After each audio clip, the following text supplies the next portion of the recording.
All right, good evening, everyone.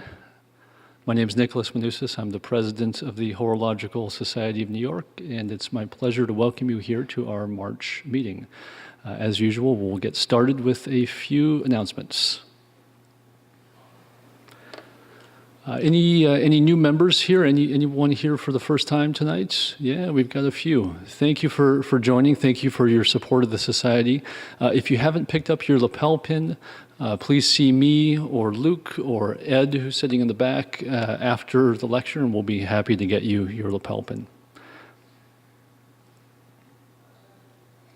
So I was thinking about this the other day. This is something that we always announce before our classes, but we never really have announced this before our lectures, and I thought it makes sense. We are happy if you take photos, if you tweet, if you Instagram, and if you would like to, it would be great if you could use our hashtag, HSNY1866. The 1866 is for the year that we were founded, almost 152 years ago. So yeah, that's our wonderful hashtag. And yeah, don't use just HSNY because it'll get confused with our main competition, the Horticultural Society of New York. Some upcoming traveling education dates. This is a new date, and Vincent is sitting in the back of the room. Vincent's our director of traveling education, and he's here tonight because he was not in Chicago this past weekend. We were going to hold the class, a weekend of horological education classes in Chicago, but as you may know, we had a rather large storm on Friday, and flights in and out of New York were pretty much not happening. So Vincent was unable to get to Chicago, and we had to reschedule the classes to March 24th and 25th. If you know anyone in Chicago that would like to sign up for the class, please let them know that we'll be there just a little bit later in the month, and we're looking forward to getting out there. It's always a good time in Chicago, and we're very grateful to our hosts and friends, Oak and Oscar, Chase at Oak and Oscar. They do a wonderful job. Okay, the Henry B. Freed Scholarship, the application period for the scholarship is now over. We're not accepting any more applications, but I'm very happy to announce that we have accepted 27 applications this year. Now, why is that a big deal? That's a big deal because it's just about half of the entire amount of students that are studying watchmaking in the country. So this is a pretty good response to the scholarship. We wish we could give every student a scholarship, but we can't. We're going to give 2, and we're going to announce them next month at our annual gala and charity auction, which brings me to the next topic.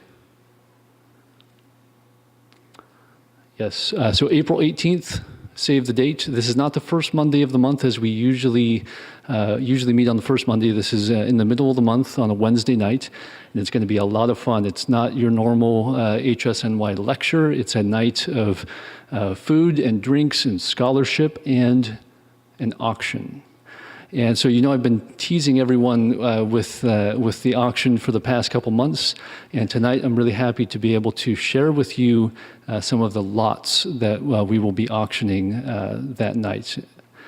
So let's get right to it. So for this year, the charity auction is hosted by John Reardon from Christie's. He's going to be doing the auctioneering. And we'll just go through some of the lots here. The first lot is a vintage HSNY lapel pin. We have some new information. We think these are older than we previously thought. We think that they're from the 1930s. We only have a handful of them left. And if you'll remember last year, I think this pin sold for $3,000.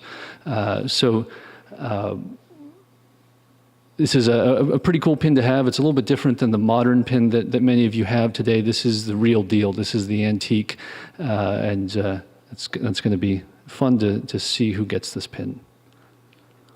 Second up is a DVD from Roger Smith. If you haven't seen this movie, I highly recommend it. The Watchmaker's Apprentice tells the story of Roger Smith and his work with the late George Daniels.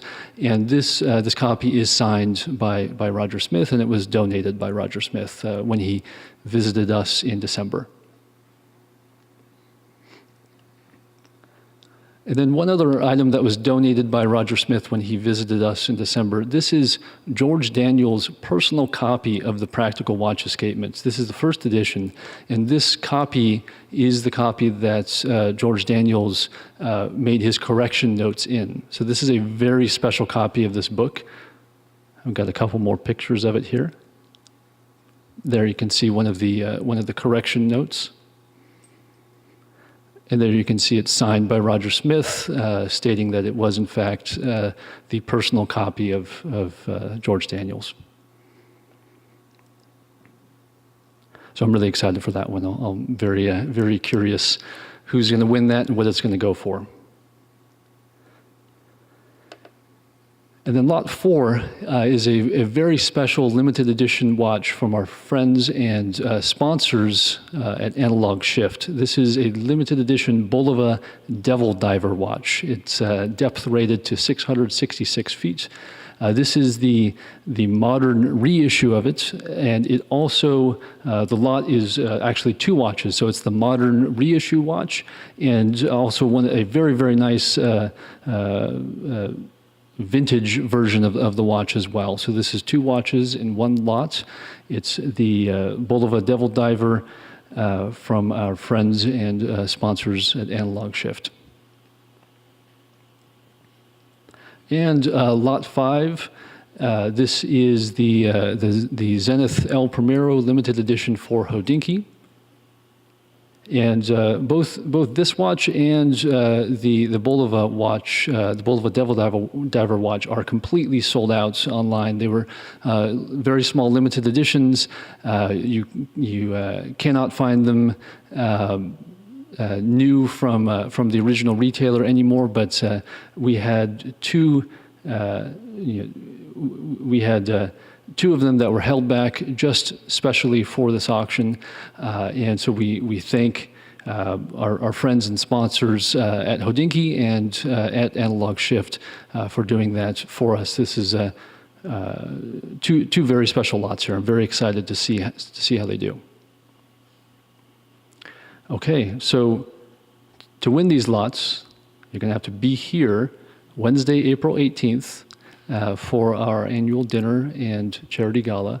There is no buyer's premium on the lots. There also is no online or absentee bidding. You actually have to be here in the room to win. So we're looking forward to seeing a big crowd here for that night. Okay, so for tonight's lecture, so I was just talking about lot number 3, the George Daniels book. And George Daniels is famous for a certain quote that he would often say when people would ask him, why are mechanical watches so interesting and likable by us? What is it that makes them that way? And he summed it up with 6 important points. He said that mechanical watches are historical, they're intellectual, they're technical, they're aesthetic, they're useful, and they're amusing. And I often repeat this to people because I can't say it any better than George Daniels did. I think that perfectly sums it up. But a lot of times people say, I understand the first 5 points, but why, or give me an example of a watch or a clock or a timekeeper that is amusing. What does that really mean? Well, have you ever seen a cuckoo clock? Have you ever seen a figurine of a little boy that can automatically sign his own name with pen and paper? And of course, you know what I'm talking about. I'm talking about automata. And tonight, that's exactly what we're going to go in depth on. So our speaker for the evening is the founder of the Memoria Technica Workshop. And she's one of the world's experts on the conservation and restoration of automata. all the way from Seattle, Washington. Please join me in welcoming Miss Brittany Nicole Cox.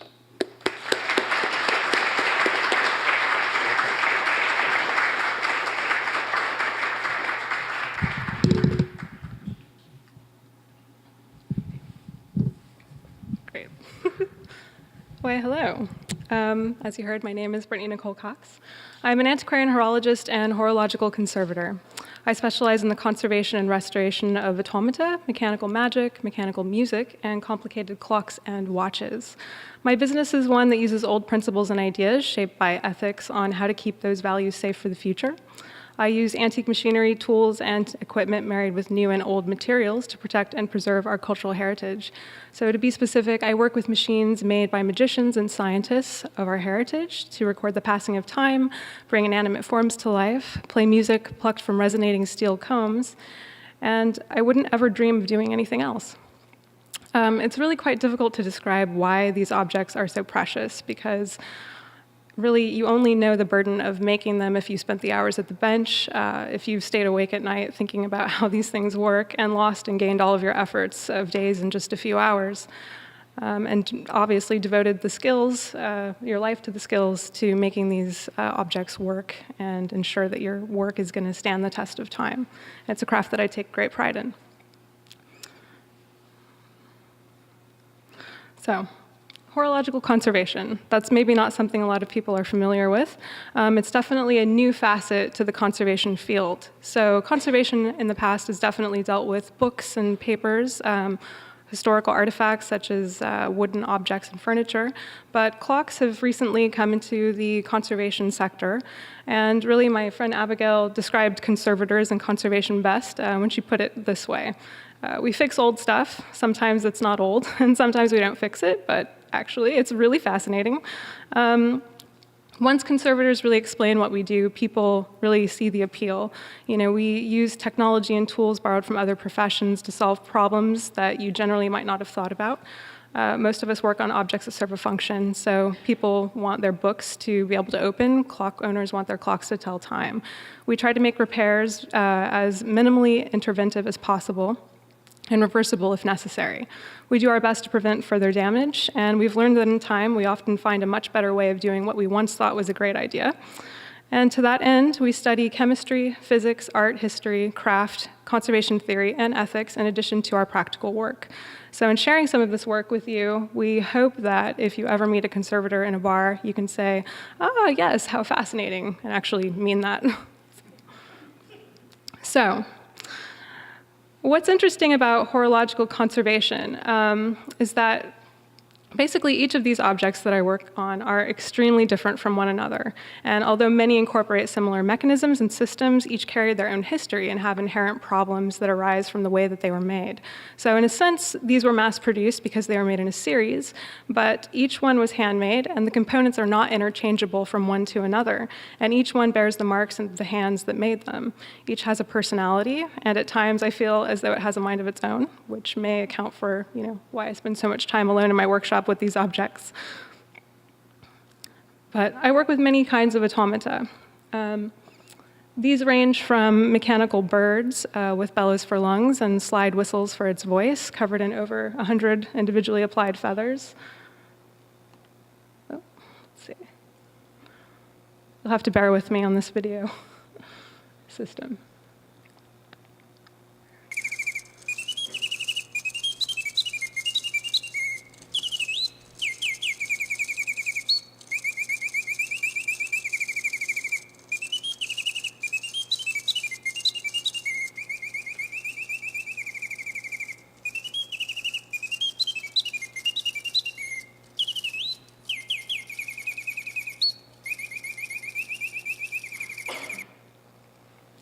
So that was a singing bird cage automaton made by the Bantams firm. This is another one made by the Bantams firm, and this one is actually a taxidermied scarlet tanager with its innards replaced with clockwork. So instead of having just a form that you've filled with mechanics, you've actually got a whole bird you've taken and filled with mechanism. So while the mechanisms are very similar, they actually sound quite different. Each one really has its own personality. This one I named Radcliffe.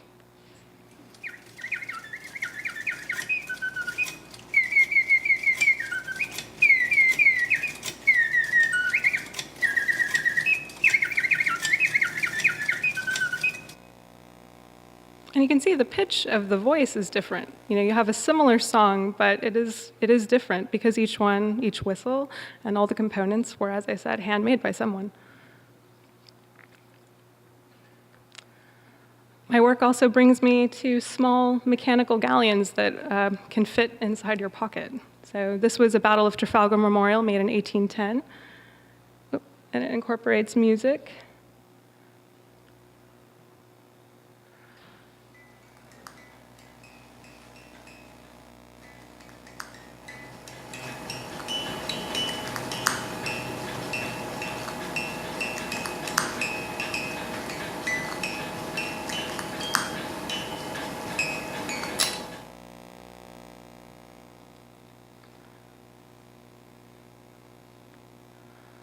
I also work on clocks that have automata that move in time with the hour.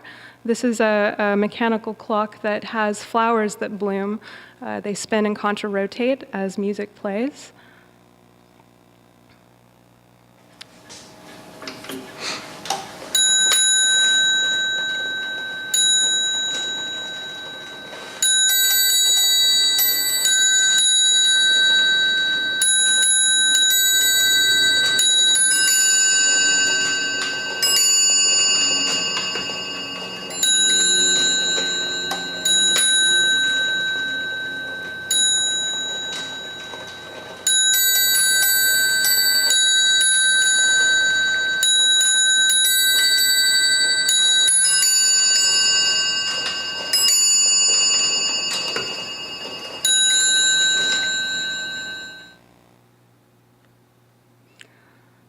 This one is a mechanical magician, which is a homage really to the great makers and horologists of our past. Some of the greatest magicians that we have in history were also clockmakers. So it was popular for them to create automata commemorating these figures. So you should watch the hat.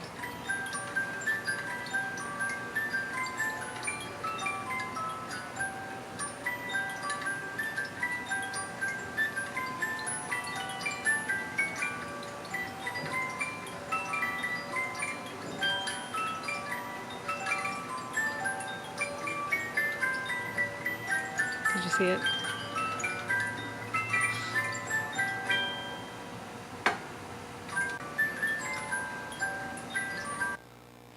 Okay, and that brings me to some of my favorite. These are singing bird boxes.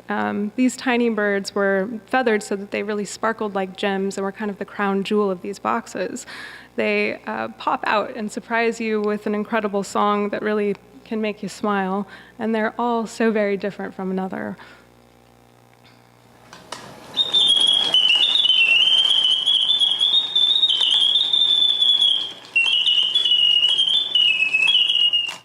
That one I call Panic Attack. Believe it or not, the owner actually wanted him to run that quickly. He could have been slowed down, but the owner actually liked having the juxtaposition, I think, because he also owned this box, which I called Felicio. He's quite a sweet, very mellow bird in comparison. Oop.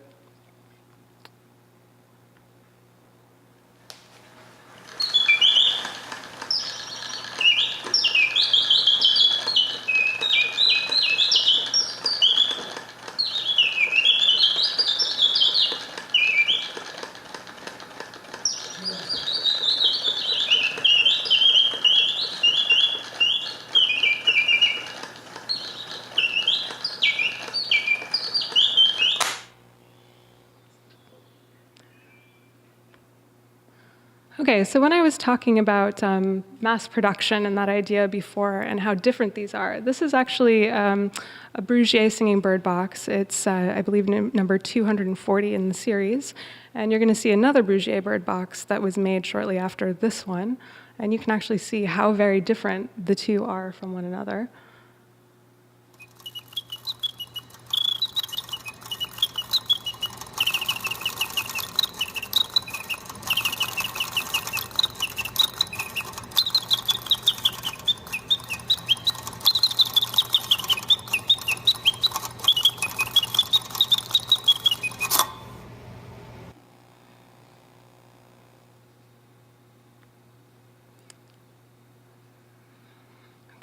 So this one, it's very likely that Jacob Frizard, who was a maker and kind of an innovator of bird boxes, was working in the Brugier firm or had since the previous box was made.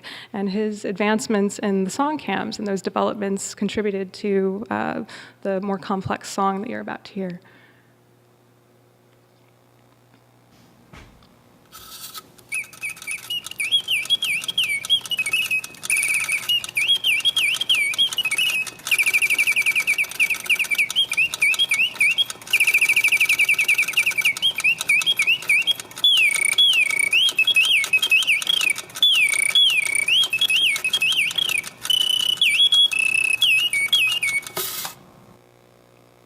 That one's really good. So as you can see, each of these pieces is really quite unique and deserves the most attention to detail and consideration for how to best solve problems that happen to arise in the mechanical systems. How old are those? They vary in age. The very first ones that I showed you were later, so 1880s. Those were spring-driven, so just a going barrel train. The later ones you just saw, the earlier ones you just saw, the Brugier boxes are 1820s, post-1820s. Yes, yeah, these are all different things that I've worked on. So that brings us to our main topic tonight, which is, the study that I did into the preliminary study of Bellows and Smoking Automata. And the reason I wanted to talk to you about this is that horological conservation, because it's so new, doesn't really have a lot of people practicing it. So I'm hoping that I elicit some interest in this research and help to spur some action towards doing more research into conservation of materials and methods that we use to work on these historic objects. So I certainly did an extensive study, which I'll be sharing with you, about the Bellows system in order to inform other conservators and restorers about the best materials out there. And really, what I hope that these videos also demonstrated was that these automata have kind of the power to astonish, right? They have a message that's conveyed, and arguably, that's one of the most important principal parts of the value of an automaton. So this would be described as an intangible property, this feeling that it elicits in the viewer. The value is even conveyed in the word automaton. It is itself a description of the object's properties because it's a self-operating machine. The discrepancy between the material and non-material properties of an automaton parallels the issues of how to preserve its materials as well as the automaton as an entity. So unless all the properties of an object are considered, its non-material aspects can be lost through the preservation of the materials from which it's made. So to maintain its intangible heritage aspect, it could be argued that an automaton should be kept in running order.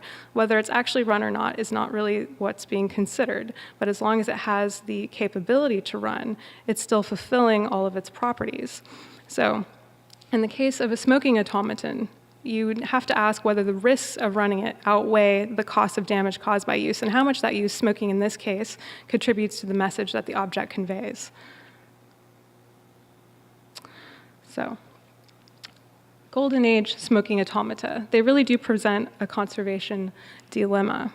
So due to organic and inorganic materials, you have nature of wear itself, right? So as the thing is operating through performance, you have natural degradation that occurs. You also have exposure to cigarette smoke, which, while the Bellows system is operating, it poses inherent problems, and those effects of which may be long-term and destructive. You have also this issue of mixed materials. So addressing issues with one is inescapably going to affect issues with another. So you've got organic and inorganic. You've got the clothing in different pieces, which are very fragile. And you have to interrupt those pieces in order to access the clockwork mechanism inside of the automaton. And then you have the issue of the significant tangible and intangible qualities that are kind of in conflict. So an automaton is a machine which has the form of an organized being and contains within itself a mechanism capable of creating movement and simulating life. So when running, the smoking automaton actually provides a multi-sensory experience, including the smell of cigarette smoke, the visually compelling lifelike motions, and sometimes melodies played by a musical box. These particular automata were made in France between 1848 and 1914 and were considered products of the golden age of automata. And the materials that were utilized in these systems were textiles, leather, paper, wood, painted surfaces, and a clockwork mechanism. In the instance of our case study, We're looking at an automaton that was made in Paris in the 19th century in the workshops of Gustave Vichy. The smoking automaton's papier-mâché torso and chest house the clockwork mechanism inside.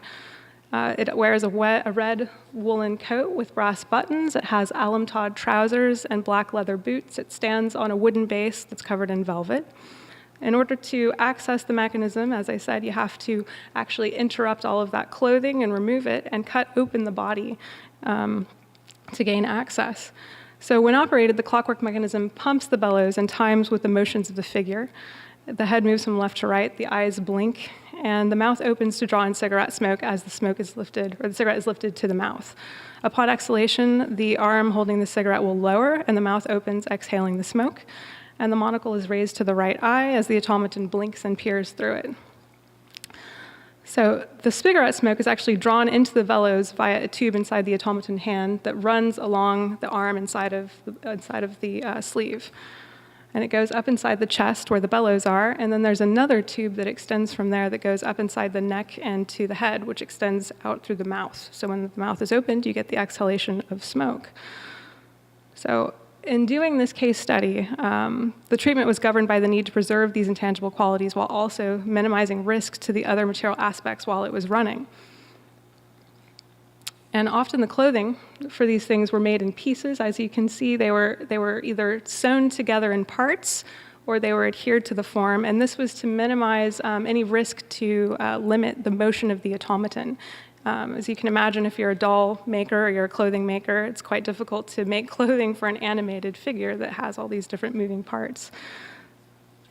And the papier-mâché, which is also quite delicate, is made from publications of that period. So they were made from any available materials of that time, including letters, papers, any other paper media. So in working with these automata, I've actually found pieces of French documents and things and letters exchanged by people during that time, which is quite interesting.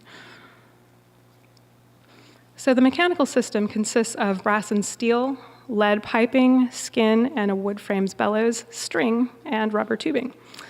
You can see that the bellows system is there on the left, and that the tubing for the smoke transference is descending out of the neck on the right. That's actually not the correct position, but you can see both of those components there.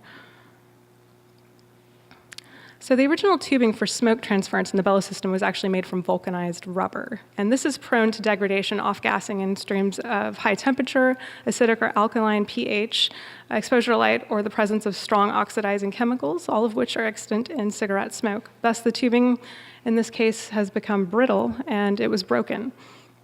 Historic bellows coverings, which are collagen-based alum-tawed skin and automata, are made from organic materials and thus degrade regardless of exposure to smoke. They must have three key properties. So bellows have to be flexible, they have to be strong, and they have to be airtight. This may appear to make alum-tawed skin a poor choice for repair, which was the historic material used, because it loses all of these properties through degradation. This highlights the inherent problems between the natural properties of the skin and its function inside the bellows. So the degradation could be accelerated due to exposure to smoke and combustion byproducts, yet smoke has also been shown to help stabilize some skins and leathers. When subjected to smoke, molecules within the skin or leather cross-link, creating stronger bonds. However, what is gained in flexibility is due to the leather becoming more prone to breakage. So the other thing to consider is that cigarette smoke actually contains a significant number of chemicals, and some of which are actually added by the manufacturer for various reasons. These include formaldehyde, arsenic, butane, ammonia, and insecticides. So the chemicals may also increase the covering's rate of degradation, though the two main causes of deterioration for the skin are hydrolysis and oxidation. Both are reactions to the environment within the structure of the leather or skin, and this is governed by factors such as heat, water, light, pH, and gases. Studies also suggest that sulfur dioxide and nitrogen dioxide present in acidic air pollutions can increase the rate of both hydrolysis and oxidation. So, the failure of bellows coverings made from organic materials is the most common fault when a smoking automaton is in need of repair. Repairing the bellows is a destructive process because collateral damage to materials used to construct the automaton is inevitable due to their inaccessibility. Over time, cigarette smoke inhaled by the bellows contaminates internal and external surrounding components of the automaton, causing damage. So this study was really to find out, is there a way to use a material that is going to be minimally invasive and stable long-term compared to historic materials? So smoke is made up of microscopic particles suspended in air, which makes it both a constituent of both solid and gas. Materials such as cigarette tobacco are composed of these molecules, and they're so small and not heavy enough in terms of their intermolecular attractions that they actually evaporate into air. And some of these particles are so small that they can actually pass through cell walls, and this makes them especially hazardous. This means that any smoke introduced into the bellows system is actually released into the automaton. So due to increased rigidity of the skin and hydrolysis within the bellows covering, further stress is put on the skin when they're in flexion, and you actually get leakage and breakage, meaning the smoke is actually transferring into the mechanism itself and all of the surrounding materials. This is a diagram of a bellows. You can see that the system is in compression right now. When the smoke is inhaled through one tube, there's a valve that actually switches positions. So it's inhaled through one. When the bellows are compressed, the valve switches places, and as it's compressed, the smoke is exhaled through the other tube. So there you have it, the smoking bellows. So the test materials that I decided to look at were the traditionally used alum Todd skin, which we found on historic bellows. It's flexible, it's very durable, it's strong, it's airtight, it's organic, and we know that it works because historically it was used in the automaton. We also know that it breaks down. I decided to use Zephyr based on conversation with trade restorers because it's a standard for small bellows in the trade. While it might not be specifically applicable to this situation, I felt it would be a good material to test so that it would inform people using the material about its strengths and weaknesses. And then I decided to use Tyvek, which is often used in bellows repairs for cuckoo clocks and other applications. And I figured it would be an interesting material to test because it's a modern material. We know it's chemically stable, it's flexible, it's durable, it's strong, and it's airtight. It's all the things that we need. So, constructing the bellows. To do this study, I actually made a machine that would smoke 3 cigarettes at once so that I could test these 3 materials. And I created 3 sets of bellows based on the single chamber system that we find in smoking automata. These are traditionally made from wood, brass, steel, and alum Todd leather. And the basic construction involves 2 pieces of wood hinged together with a strip of leather adhered with animal glue. The wood acts as the frame for the bellows, and the area between the wooden pieces is covered by alum Todd skin, also adhered with animal glue. And the area is determined by the extent of compression and expansion of the bellows, and in full expansion or extension for these, it was 50 millimeters. The top wooden frame is fitted with the 2 brass pipes. Internally, there is a blued spring, which acts as the valve spring, and there's a brass button that is attached to that spring so that when the lever on the outside of the bellows is pushed either to the left or right, that will actually switch the position of the valve, allowing the smoke to enter or exit the system.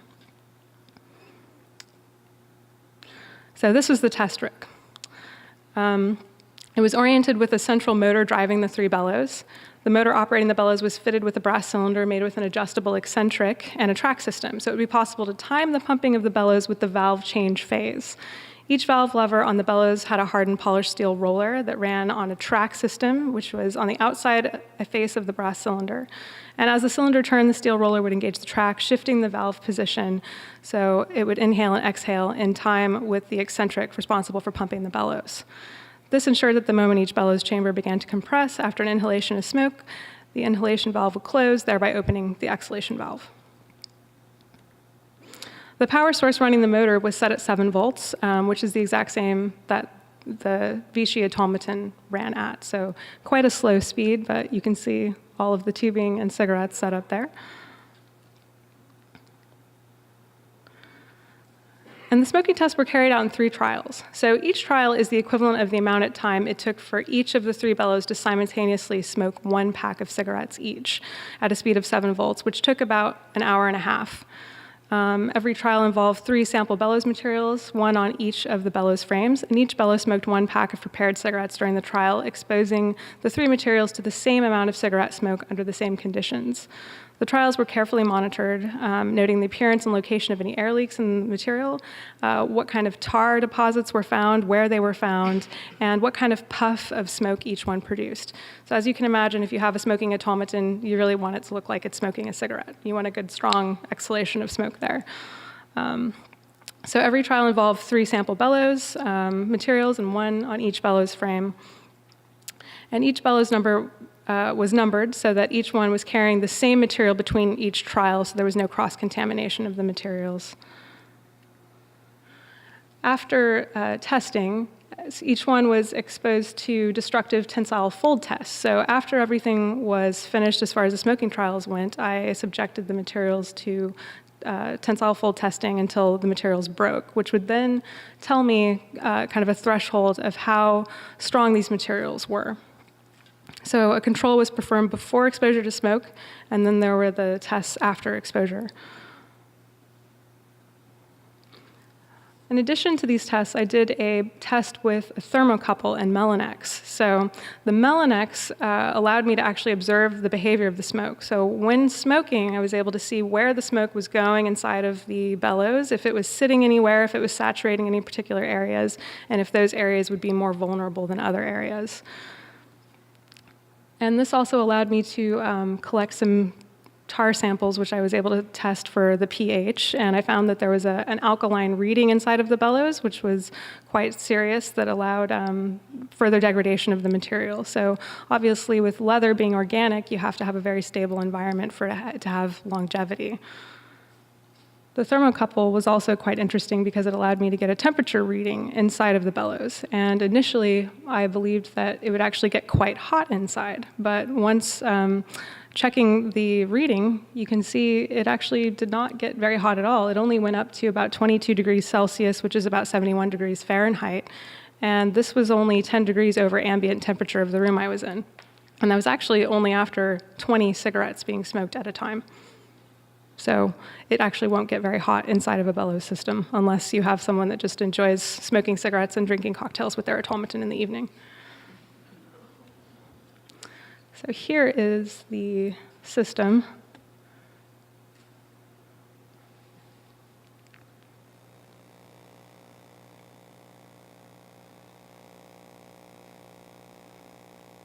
And this allows you to see the workings of the internal valve.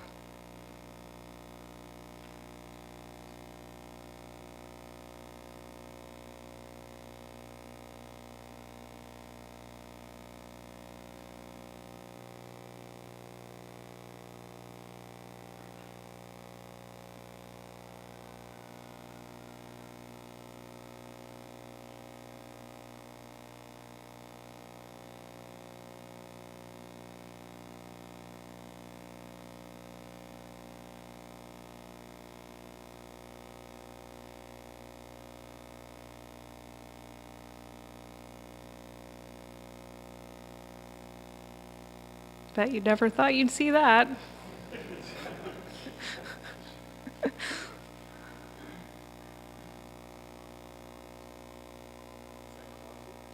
Coffee with teacups. This is when I was in England. Many teacups were available.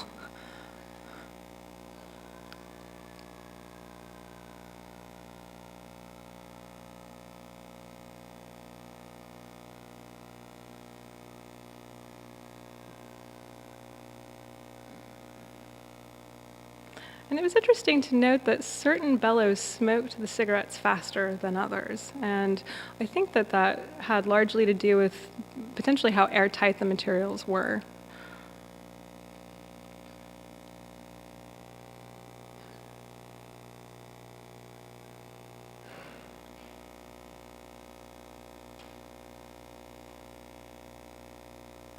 And here you can kind of see the valve changing inside. This one I used hot melt adhesive to adhere the Melanex to the frame, but I wasn't able to get a very good seal, so you can see there's a little bit of a leak at the bottom there. But you can also see how the smoke is really densely saturated in that bottom part of the bellows.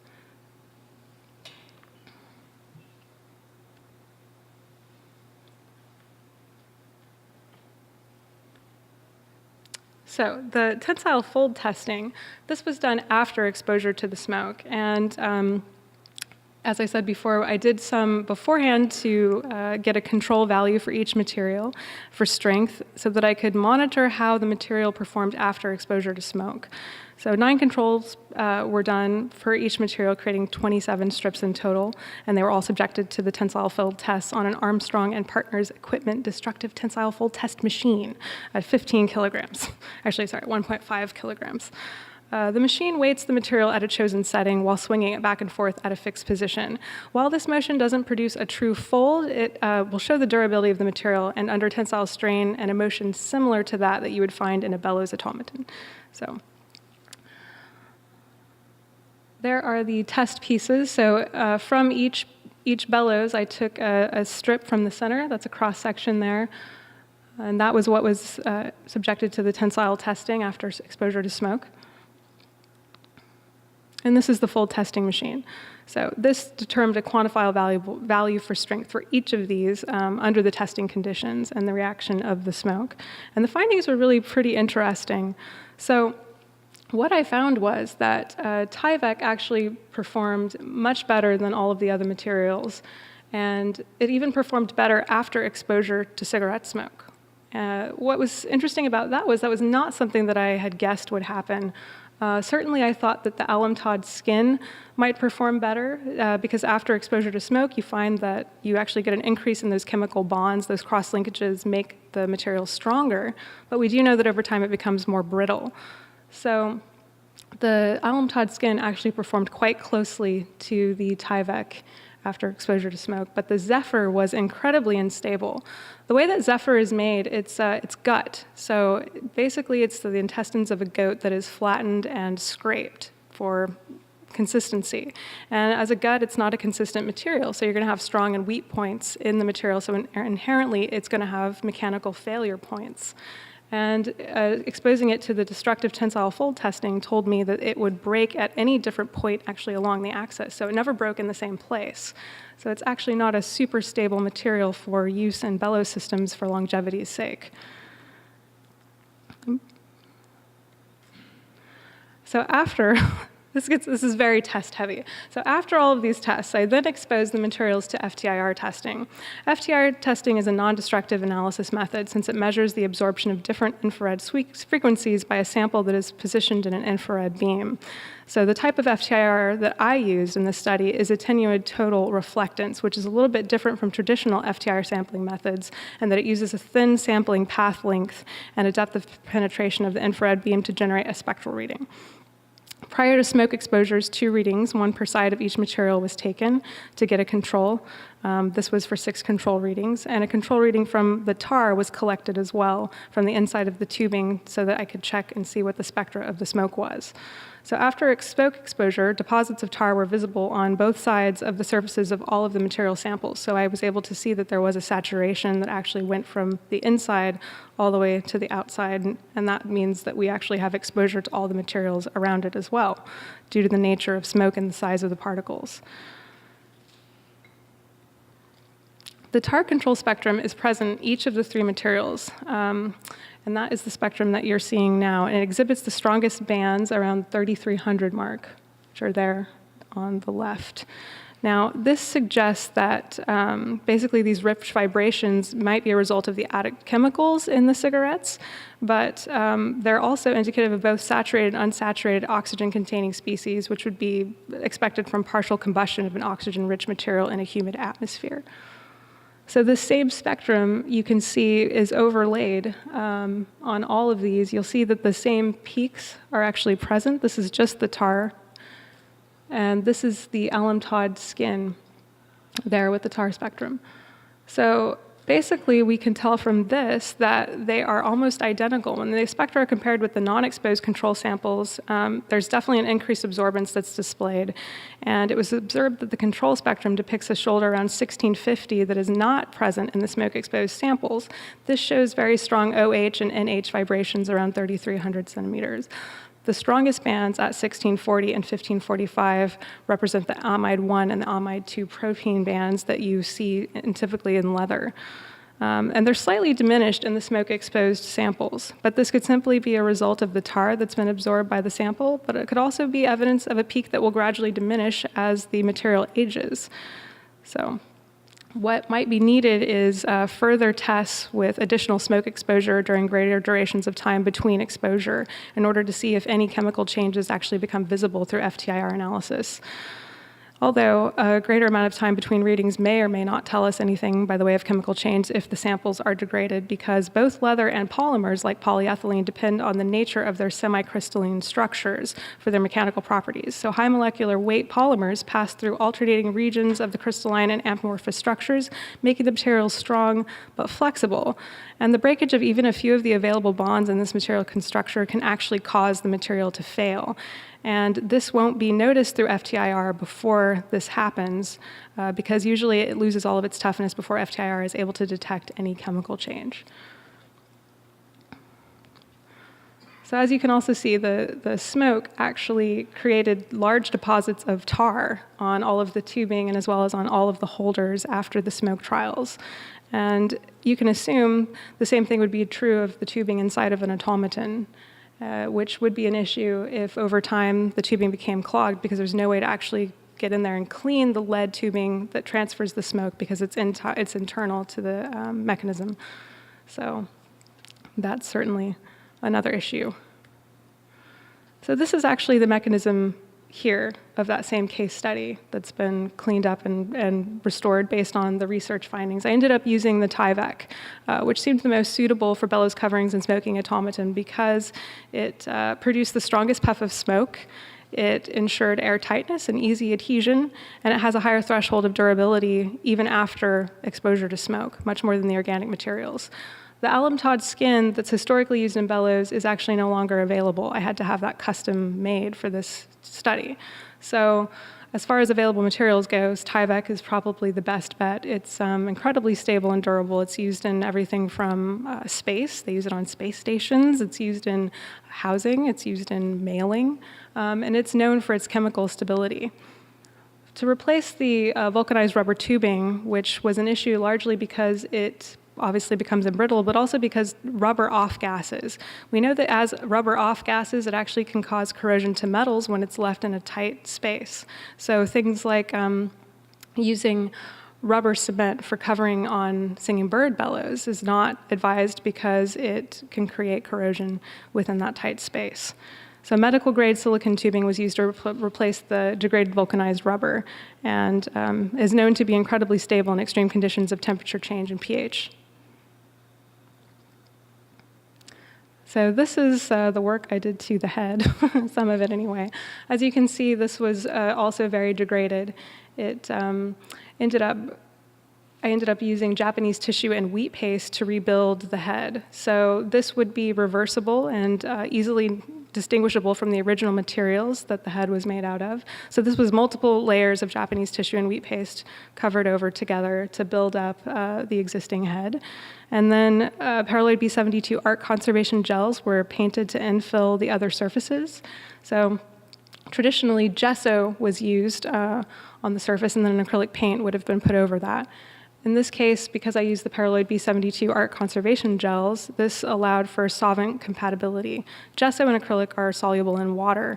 Paraloid B72, which is a conservation adhesive, which can also be used as a paint in this case, because it's tintable with pigments, is only soluble in certain solvents such as acetone. So you could easily remove the paraloid-based material from the original material without damaging the original materials. And that's what he looked like afterwards. So there he is, all fully restored, but he's missing his hat and his hair. Very vital for a gentleman. And I think, the things that I certainly learned from doing this study is that these experiments were valuable to the understanding of cigarette smoke and its impact on smoking automata on a broader sense, and also what materials might be viable for replacing the coverings inside bellows. And certainly it seems that automata, smoking and non-smoking, should have the function of running. Whether or not they are run, as I said, is another question, but it's certainly essential for it to be able to fulfill both its tangible and intangible properties. Automata are obviously very fragile, though, because of their compositions, uses, and functions, and their use should probably be minimized based on their context historically, where they belong in a collection or a museum. And if they are left running, certainly future generations are going to be able to experience them as we do today. And we want to make sure that the work that we're doing is distinguishable from the original work that was done when this piece was made. So we don't want the things that we're doing today to be interpreted 200 years from now as what was done when the piece was created in 1850.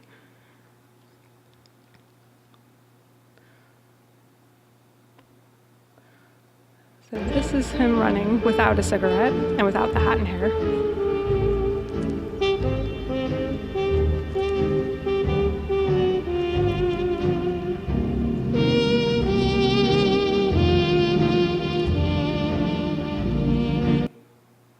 I picked that music just for him. It seemed very appropriate.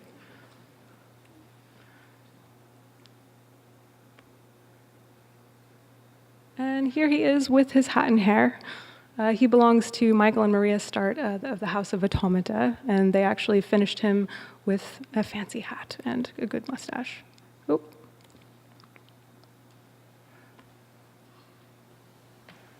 And you can see him actually smoking a cigarette.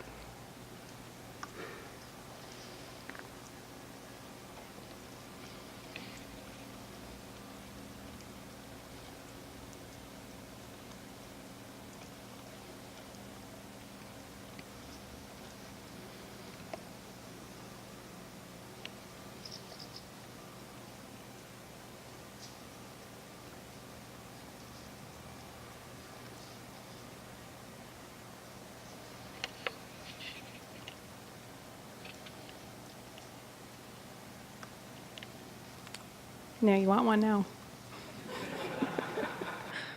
I would love to have a smoking monkey myself.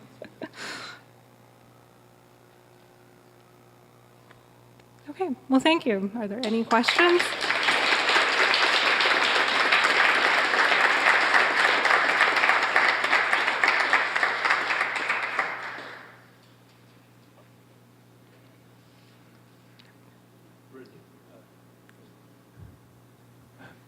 Thank you again. This is an absolutely wonderful lecture. If we were to go back in time to when the smoking automaton was brand new, with normal usage, how long do you think it would last before it just stopped and needed repair? That's a great question. I mean, it really depends on the user.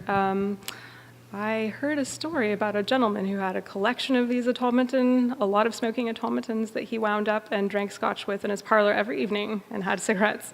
So in that kind of use, I would say, maybe you'd have 10 years or something. But the occasional use, maybe you'd have 30 years. It really depends. Certainly, it's something that would only be discoverable if we did a very comprehensive survey of all of these automata in the public realm as well as in museums to see how often they were used and what conditions they were in.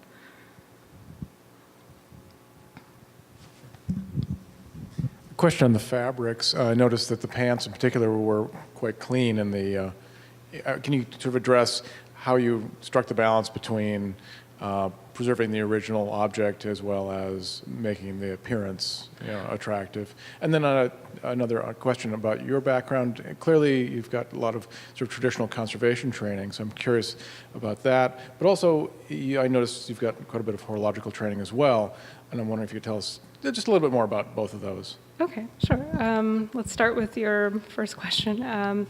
Definitely the form and function is important. I mean, with automata, they are meant to elicit a very specific experience for the viewer. I think what's incredible about them is that it doesn't matter how old you are, it doesn't matter where you're from, what language you speak, you will always smile when you see something like this work, or you'll be creeped out. It's one or the other. You're going to be very like, oh, I don't know, or you're going to be like, this is the most amazing thing ever. At least that's me. And the thing is, you have to have them do that, right? I mean, that's what they were made for. These things were not just toys or, matters of entertainment. They were actually much more serious than that. In the 1730s, the maker of Vaucanson, who created the defecating duck, which I don't know, some of you may or may not be familiar with, this was actually a duck that defecated, right? So it was reported that Robert Houdin, clockmaker and magician, worked on it in his tenure in Paris when he was a clockmaker there and found out it was a fake. So everyone was shocked. But this duck would ingest breadcrumbs and food coloring and excrete what looked like, it would excrete breadcrumbs and food coloring, but it would ingest grain and water. So Vaucanson was a scientist of the time who wanted to really look at machines and human beings. What are people? What are we machines ourselves? So this was at a time when the technology behind automata allowed people to create machines that were previously, were able to actually perform the acts that they were previously meant to simulate. So he also created a flute player that could actually play the flute. The flutist was said to have a set of bellows that could blow at 3 octaves. It had articulated lips that could move in 3 directions, and it had articulated fingers that were actually covered in skin. I don't know whose skin, but someone's skin, to be able to actually play the flute. And it was said that anyone could bring this automaton a flute, and it could play it. So there were a lot of advancements happening right in that period, and people were looking at automata for these philosophical questions. And that's actually how I got into automata. I studied metaphysics and epistemology for my first degree in philosophy. And in that, I learned about the Enlightenment period, which was also known as the Age of Philosophy. And this is when a lot of these thinkers were using automata to look at these questions about what is possible, what can we know, what are we? Are we machines? Are we people? What is consciousness? And from there, I ended up going into watchmaking school and did WOSTEP, SATA, and CW21. And then I went on to England to do 18th century clockmaking and studied at Westdean College, which has the world's only horological conservation program. I studied under Matthew Reed, who was the leading conservator at that time in horology, and came back to America to set up my workshop. So I have many years of traditional horological training, as well as the conservation side, which I was able to achieve from Westdean College. And I got my master's in conservation of clocks and related dynamic objects from them.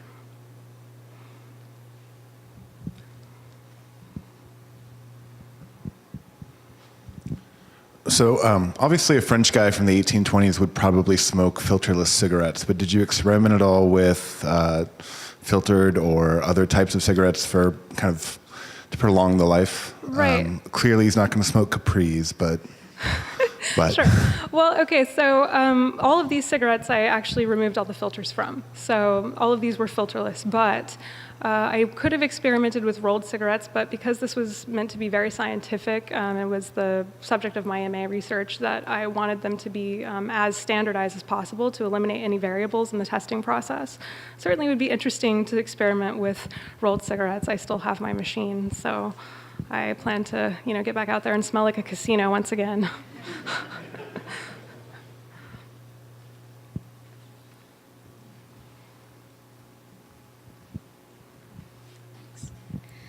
I just wanted to ask you about Radcliffe and how the fact that it's a taxidermied being, you're actually working with the real thing as opposed to something, right? So how was that for you? How was the experience of working with Radcliffe different from others? Yes. Well, yeah, I mean, that's a good question. Certainly the first bird that you saw, that was a bird that I made and feathered. And bringing that bird to life was quite special just because I actually created that bird and it felt like I was, creating a new thing in the world.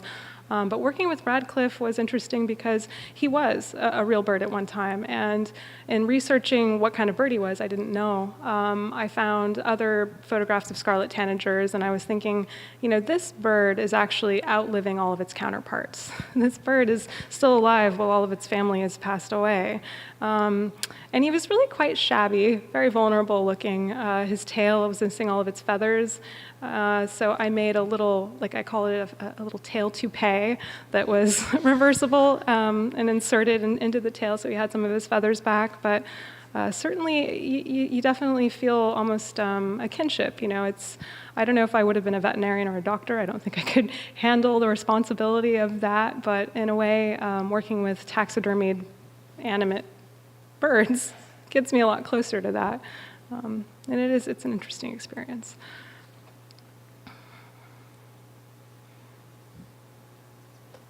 Well, thank you very much.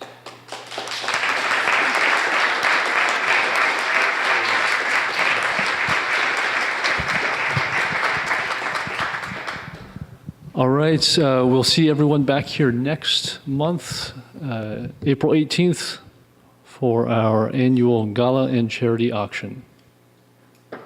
Good night, everyone.